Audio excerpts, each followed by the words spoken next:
Hi, my name is Marichelle. And I'm Ariel. And we are the parents of Gab, Calvary Christian School, grade 2 pupil. One thing that we love about Calvary is that they don't just teach our son, but they love him. Every day or every other day, Gab would tell stories about how he was helped by the teacher, how to teach or how to write or how to understand what he read. And we appreciated that. Nakikita namin na nararamdaman ng anak namin na mahal siya ng mga teachers. May malasakit sila. Yes, naalala ko yung memorable namin nung pumunta kami sa field trip in San Jose del Monte, Bulacan. We enjoy the fun and activities as father and son. Mayroon kaming bonding.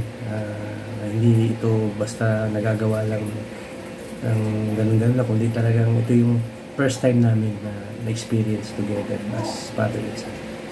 And the most loved activity that we appreciate sa Calvary is yung chapel every Friday. Yes.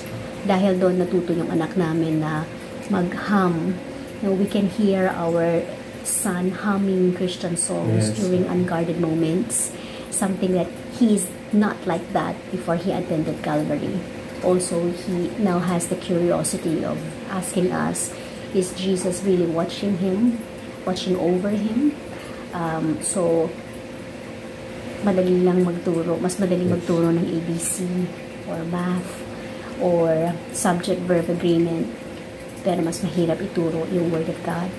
But the curiosity na naitanim sa anak namin ng Word of God and curiosity about the Lord Jesus is something remarkable for us.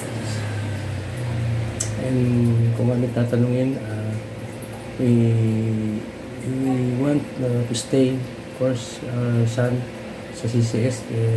Gusto namin uli siya enroll doon for grade 2. And bonus na rin dahil isa rin namin anak na bunso. I-enroll na rin namin for kinder 2. Ayun.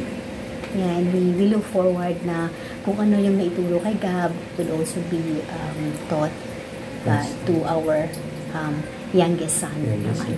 Amen. So, yeah, our Thanksgiving message to CCF is that we are grateful and thankful for having the patience and the love, teaching Gab, and being with him in the learning process every step of the way. Thank you, teachers, and thank you, Calvary Christian School. Pagpalain kayo ng Panginoon sa ginagawa niyo para sa mga bata at patuloy niyong gawin ito hanggang sa mga darating pang mga panahon. Thank you.